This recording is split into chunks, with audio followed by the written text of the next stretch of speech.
নমস্কার বন্ধুরা। দাঁতের ব্যথায় রাতে ঘুমাতে পারছেন না বা দাঁতে কালো গর্ত বা পোকা হয়েছে বলে চিন্তিত? আজকের ভিডিওটি আপনার জন্য। প্রথমেই একটা ভুল ধারণা ভেঙে দিই।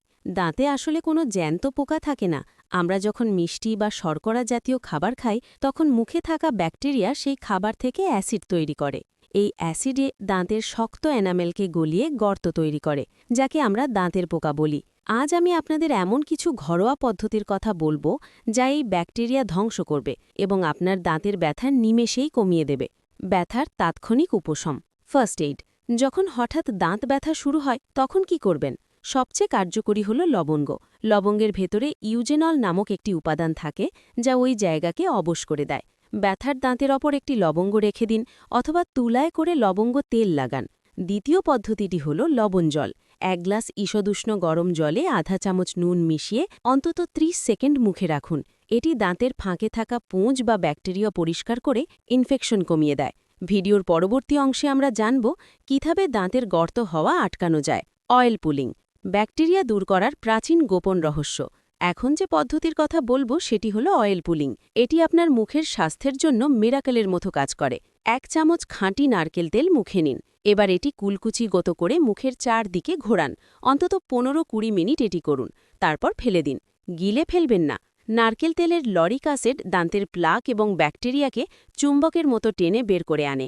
এটি নিয়মিত করলে আপনার দাঁতে আর নতুন করে ক্যাভিটি হবে না এবং মাড়ি মজবুত হবে। প্রাকৃতিক অ্যান্টিবায়োটিক ও ঘরোয়া পেস্ট। এবার বলবো রসুনের কথা। রসুন হলো প্রকৃতির সেরা অ্যান্টিবায়োটিক। 1 কোয়া রসুন থেতলে নিয়ে তাতে সামান্য নুন মিশিয়ে দাঁতের গর্তে লাগিয়ে রাখুন। এটি সরাসরি ব্যাকটেরিয়ার ওপর আক্রমণ করে।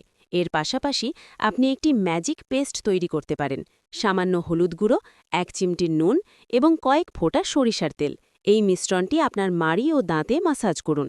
হলুদের কারকিউমিন প্রদাহ কমায় এবং সরিষার তেল দাঁতের জীবাণুনাশক হিসেবে কাজ করে। এই প্রাকৃতিক পেস্টটি সপ্তাহে 3 দিন ব্যবহার করলে দাঁতের অনেক সমস্যা গোড়া থেকে নির্মূল হয়। একটি খুব জরুরি কথা, অনেকে মনে করেন অ্যাসিড বা কোনো ধারালো জিনিস দিয়ে খুঁচিয়ে পোকা বের করা সম্ভব। এটি একদম করবেন না। এতে ইনফেকশন রক্তে ছড়িয়ে পড়তে পারে। মনে রাখবেন, ঘরোয়া উপায়ে ব্যথা কমাতে এবং ব্যাকটেরিয়া মারতে পারে, কিন্তু যদি দাঁতে বড় গর্ত হয়ে যায় তবে সেটি ভরাট করার জন্য আপনাকে অবশ্যই ডেন্টিস্টের কাছে যেতে হবে। ঘরোয়া প্রতিকার হল সুরক্ষা এবং প্রাথমিক চিকিৎসার জন্য। যদি গালের অংশ ফুলে যায় বা জ্বর আসে তবে দেরি না করে ডাক্তার দেখান। ভিডিওর শেষে কিছু টিপস যা আপনার দাঁতকে হীরের মতো মজবুত রাখবে। 1. রাতে ঘুমানোর আগে ব্রাশ করা বাধ্যতামূলক।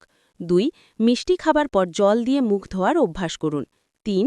প্রচুর পরিমাণে ভিটামিন সি যুক্ত খাবার খান। আশা করি আজকের এই তথ্যগুলো আপনার কাজে আসবে।